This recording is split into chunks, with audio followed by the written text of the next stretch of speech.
My name is Liana. I am 30 years old.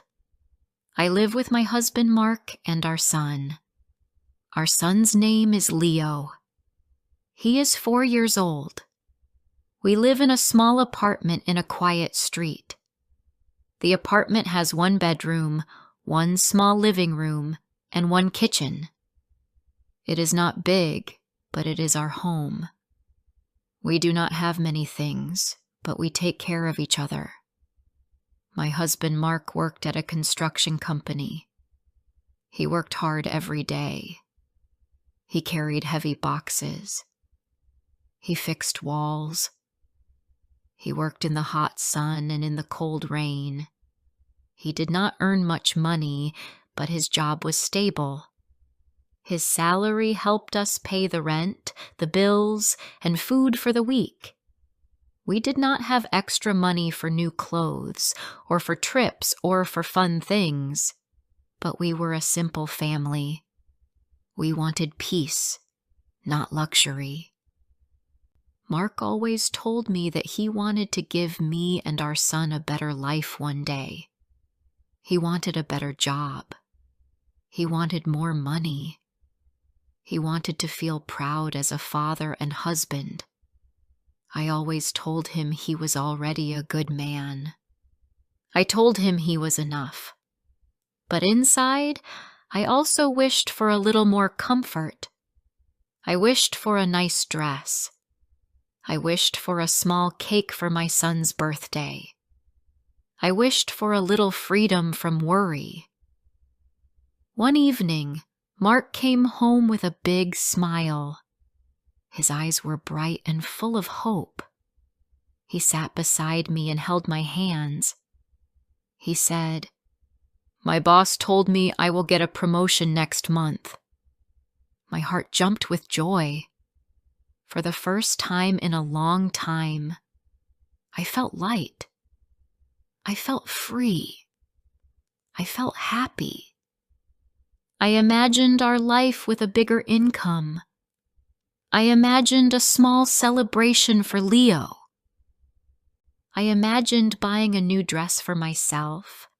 I imagined eating at a restaurant for the first time in years. Mark looked so happy that evening. He hugged Leo and lifted him in the air. He said, "Papa will have a better job soon." Leo laughed and clapped his hands. Everything felt warm and bright, but life changed very fast. 2 weeks later, Mark came home late. His face was serious. His eyes looked tired. He did not smile. He sat on the chair and did not say a word. I felt my heart beat faster. I asked, "What is wrong, Mark?" He did not look at me. He put his face in his hands. After a long moment, he said, "They let me go." I felt cold. For a second, I did not understand. I asked, "What do you mean?" Mark took a deep breath. He said, "The company is closing some offices. They said there is no work. They fired me." I felt like the floor moved under my feet. I looked at my husband. His eyes were wet.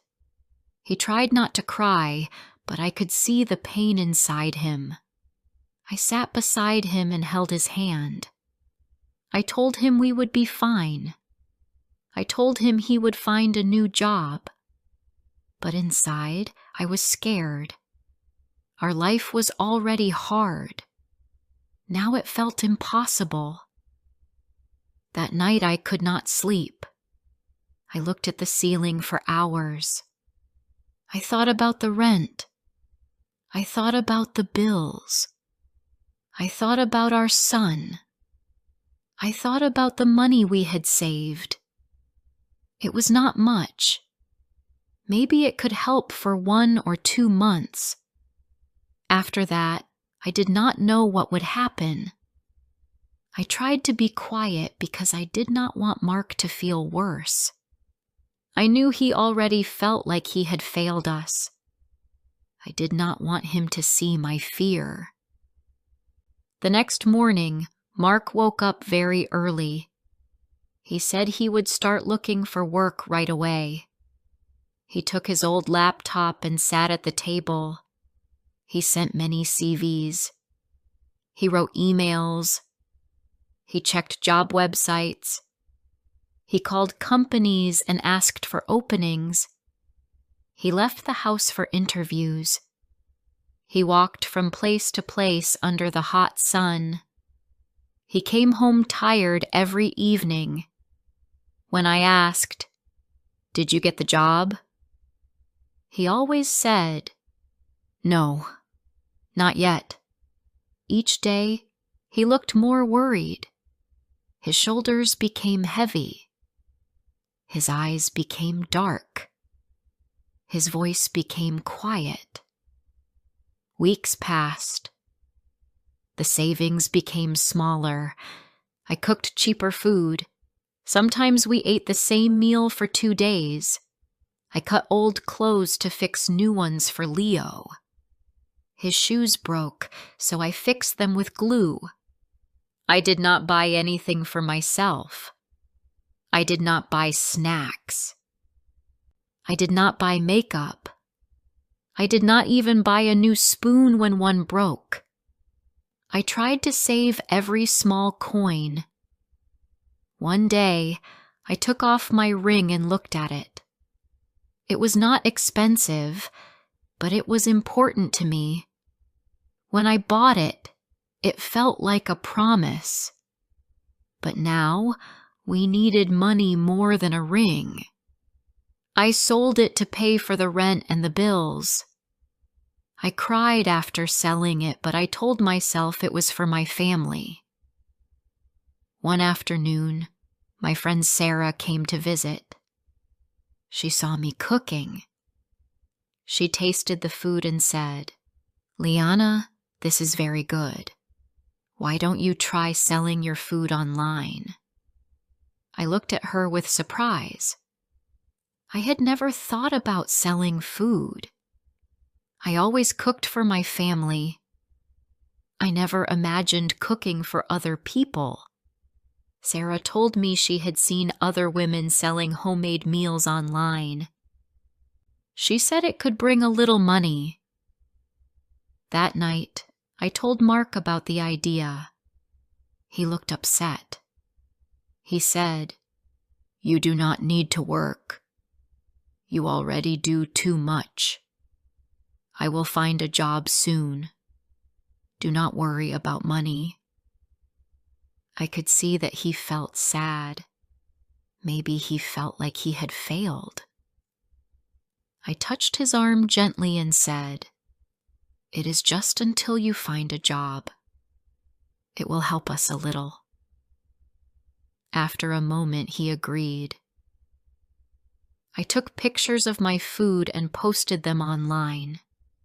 At first, nothing happened. Then one person ordered a meal. Then another. Soon I had 2 or 3 orders a week. Then I had more. The money was small, but it paid for groceries. It helped us survive.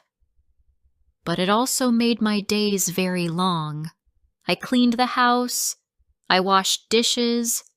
I cooked for customers. I took care of Leo. I put him to sleep. I washed more dishes. At night, I felt so tired that my hands shook. My back hurt. My eyes felt heavy. But I kept going because I knew we needed the money. Mark still looked for work every day. He went to interviews. He walked to many places, but no one called him back. I knew he was trying. I knew he wanted to help us. But after months of stress, I began to feel heavy inside. I began to feel alone. I felt like everything was on my shoulders. One evening, Leo started crying in his room. I was cooking. Hot oil burned my hand. I felt pain and I felt tired. I looked at Mark sitting on the sofa. I felt angry. I said, "What are you doing? You promised you would find something. I work all day. I cook. I sell food. I feed this house. And I still worry about everything. I am tired." "Mark." My voice was shaking. Mark did not shout back. He looked at me with sad eyes. He said, "I am trying, Liana. I am trying." His voice was soft and tired. He sounded like a man who had lost everything inside. At that moment, I felt mixed emotions. I felt angry. I felt sad. I felt guilty. I saw the pain in his eyes. I felt ashamed for shouting. He got up and left the room. He sat outside on the stairs. I saw him through the window. He looked hurt. He looked alone. I did not want to break him. I only wanted him to wake up and fight again. But I also knew he was already fighting. Life was just too hard. The next morning, we both said sorry.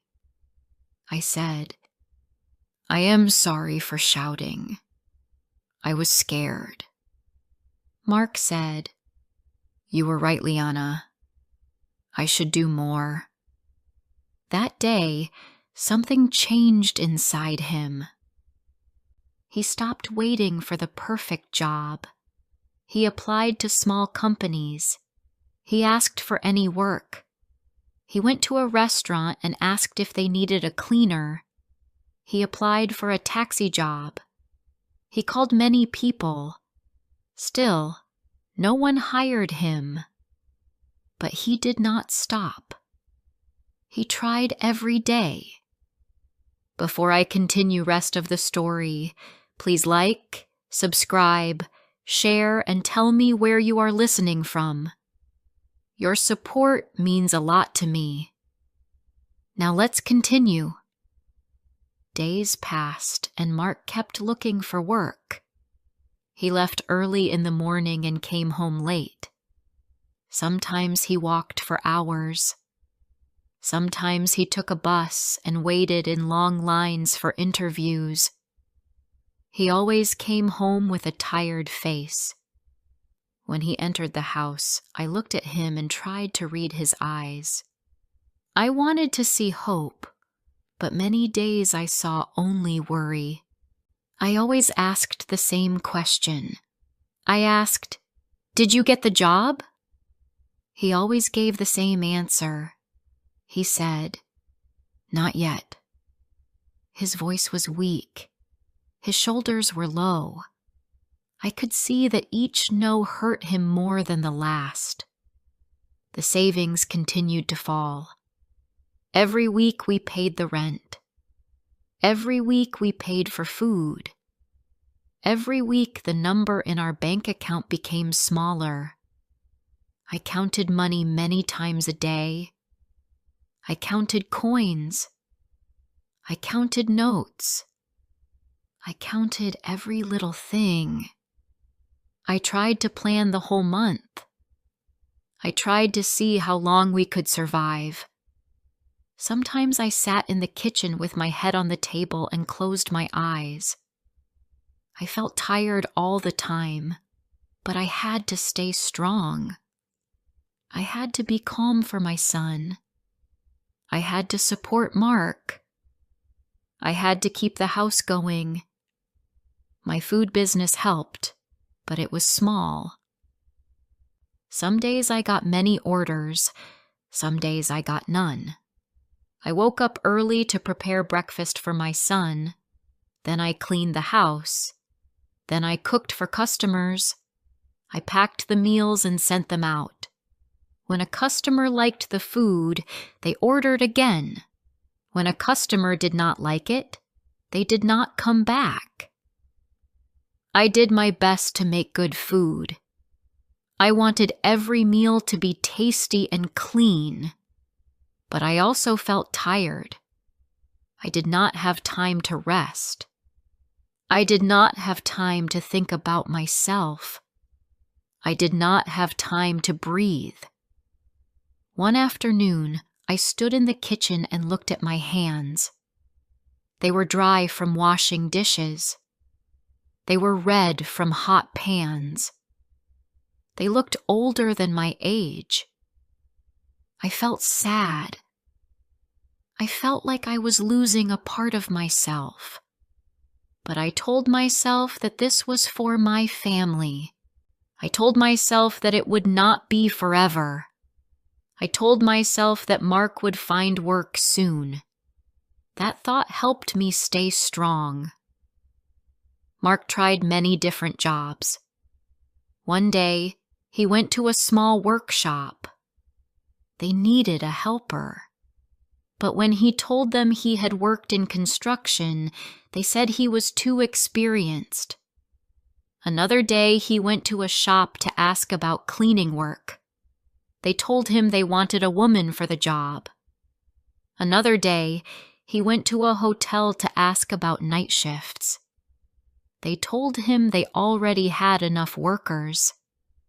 Every time he came home, I saw how his hope slowly faded. One evening, we sat at the table after dinner. Mark was quiet. I was quiet too. The room felt heavy. I did not know what to say. Mark looked at me and said, "Do you think I am useless?" My heart broke when I heard that. I moved closer to him and held his hand. I said, "No, you are not useless. You are trying. We are a team." He looked down. He said, "A man should take care of his family, but you are working more than me." I told him, "I am doing this because I love you. You are my husband.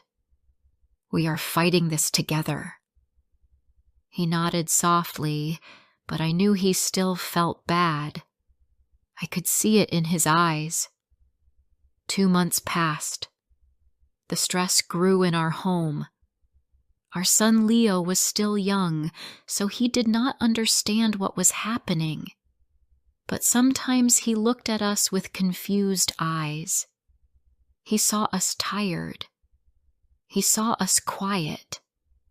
He saw us worried. He often came to me and said, "Mama, are you okay?" I smiled and told him yes, even when I wanted to cry. I did not want him to feel scared. One night I got a call from the landlord. He said we were late with the rent. I told him we would pay in a few days. After the call, my hands shook. I felt pressure in my chest. I knew we had no money left. I knew we had 1 or 2 days to fix the rent. I cooked dinner, but my mind was full of fear. Leo began to cry in his room. Oil in the pan spilled on my hand, and it burned me. I felt pain. I felt tired. I felt lost. Mark walked into the kitchen. He looked at me. I felt something inside me break. I said, "Mark, what are you doing? You said you would find a job. I work all day. I cook. I sell food. I take care of everything. And I am still the one worrying about money. I am tired." My voice was louder than normal. My chest was tight. My eyes were wet. I felt like I had carried too much for too long. I felt like I was falling. Mark stood still. He did not move. He did not shout back. He looked at me like a man who had no more words. He said, "I am trying, Liana. I am trying every day." His voice was soft and full of pain. He looked at the floor. His whole body looked tired. I felt angry at the situation, not at him, but he felt the anger as if it was his fault. After a moment, he walked out of the room. He opened the door and sat on the stairs outside. I stood in the kitchen and looked at the door. I felt guilty. I felt sad. I did not want to hurt him. I only wanted help. I only wanted support. I washed the dishes slowly. Through the window, I saw Mark sitting on the steps. He looked alone. He looked like he was carrying a heavy weight. I wanted to go to him, but I felt too tired to move. I finished the dishes and checked on Leo. Then I sat in the living room and cried quietly. Life felt too hard.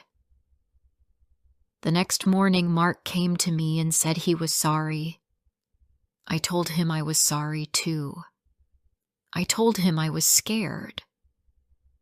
He touched my arm and said, "I know." I looked into his eyes. I saw pain.